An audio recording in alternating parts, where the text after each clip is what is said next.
നമസ്കാരം കൂട്ടുകാരെ, ഞാൻ പീറ്റർ ജോൾ. ഇന്നത്തെ വീഡിയോ റബ്ബർ വിലയെപ്പറ്റിയും സ്വർണ്ണവില ഒരു ഗ്രാമിൻ്റെ മുകളിൽ 155 രൂപ, ഒരു പവൻ്റെ മുകളിൽ 1240 രൂപയാണ് കൂടിയത്. 26/1/26 തിങ്കളാഴ്ച വൈകിട്ട് സ്വർണ്ണവിലയാണ് പറയുന്നത്.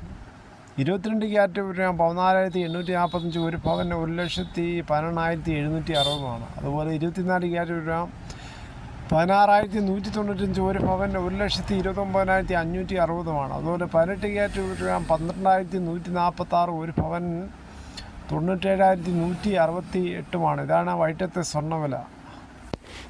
അതേസമയം റബ്ബർ വില ശനിയാഴ്ച വൈകിട്ട് RSS-4 200, RSS-5 കിലോ 195 ആയിരുന്നു. ഇപ്പോൾ റബ്ബർ വില കൂടുമെന്നുള്ള പ്രതീക്ഷയിലാണ് മിക്ക റബ്ബർ കർഷകരും. എന്നാൽ പ്രയോജനമില്ലാതെ മിക്ക റബ്ബർ കർഷകരും സാമ്പത്തികമുള്ളവർ മാത്രമേ റബ്ബർ ഷീറ്റ് സ്റ്റോക്ക് വെച്ചിട്ടുള്ളൂ. ബാക്കിയുള്ളവരെല്ലാം അന്നന്ന് കൊടുത്ത് കാശ് വാങ്ങിക്കുകയാണ്.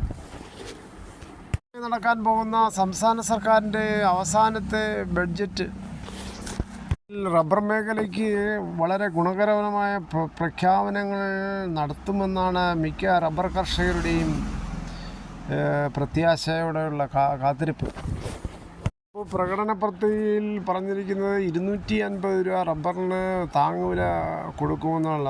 അത് ഇതുവരെ 200 വരെയാണ് കൊടുത്തിരിക്കുന്നത്.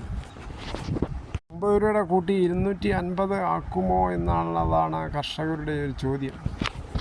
അങ്ങനെ ആക്കുമെന്നുള്ള പ്രതീക്ഷയിലാണ് മിക്ക കർഷകരും. ധനമന്ത്രി ഖേൻ ബാലഗോപാലിൻ്റെ 6ാമത്തെ ബഡ്ജറ്റായ അതിൽ പല ജനപ്രിയ പ്രഖ്യാപനങ്ങളുണ്ടാകുമെന്നാണ് പ്രതീക്ഷിക്കുന്നത്. തദ്ദേശ തെരഞ്ഞെടുപ്പിന് മുമ്പ് പാവങ്ങളുടെ ക്ഷേമ പെൻഷൻ 1,600 നിന്നും 2,000 രൂപയാക്കിയിരുന്നു. മിക്ക കുടിശ്ശികൾ തീർത്താണ് ഇപ്പോൾ പോകുന്നത്. അതാത് മാസങ്ങളിൽ കൊടുക്കുന്നുണ്ട് 2,000 വെച്ച്. ഇനി അത് 2,500 ആക്കുമെന്നുള്ള പ്രതീക്ഷയിലാണ് മിക്ക പാവങ്ങളും.